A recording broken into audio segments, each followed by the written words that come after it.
زیادہ سے زیادہ اب لوگ پوچھتے ہیں ہم کیا عبادت کریں، لیلۃ القدر میں کیا عبادت کریں؟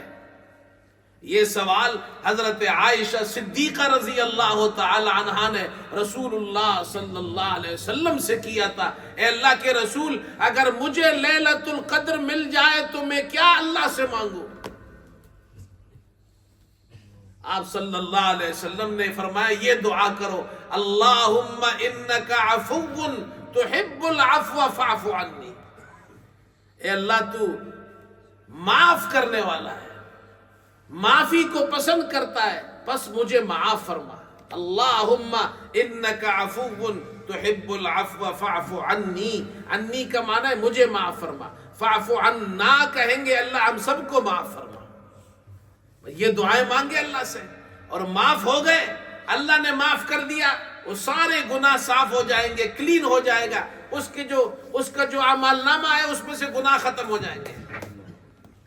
لیکن بھائیو اللہ تعالیٰ گناہوں کو تو معاف کرتا ہے، اس میں کوئی شک نہیں ہے، توبے سے گناہ معاف ہوتے ہیں، سچی توبہ کرنے سے گناہ معاف ہوتے ہیں، استغفار کرنے سے گناہ معاف ہوتے ہیں، اور معاف اللہ تعالیٰ معاف کرنے والا ہے، معافی کو پسند فرماتا ہے۔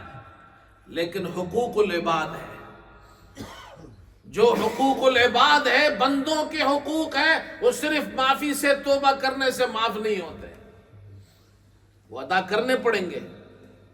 قرضہ لیا ہے تو لوگوں کا قرضہ واپس کریں،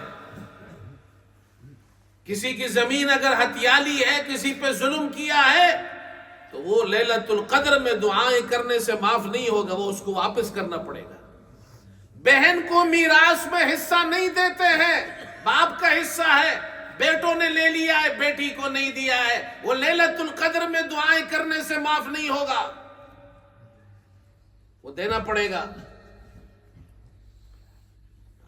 اسی طرح بھائی سمجھ میں آئی بات؟ اور آئندہ گناہ نہ کرنے کا عزم کریں کہ آئندہ گناہ نہیں کروں گا، پھر اللہ سے معافی مانگے، وہ اللہ بڑا بادشاہ ہے، وہ معاف کر دیتا ہے۔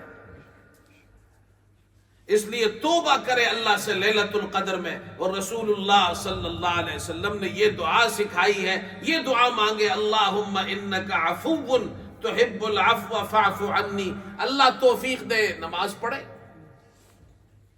اللہ تعالیٰ توفیق دے قرآن کی تلاوت کرے، ذکر و اذکار کرے، عبادت کرے، گھروں میں ماحول بنائے، خواتین بھی گھروں میں عبادت کریں۔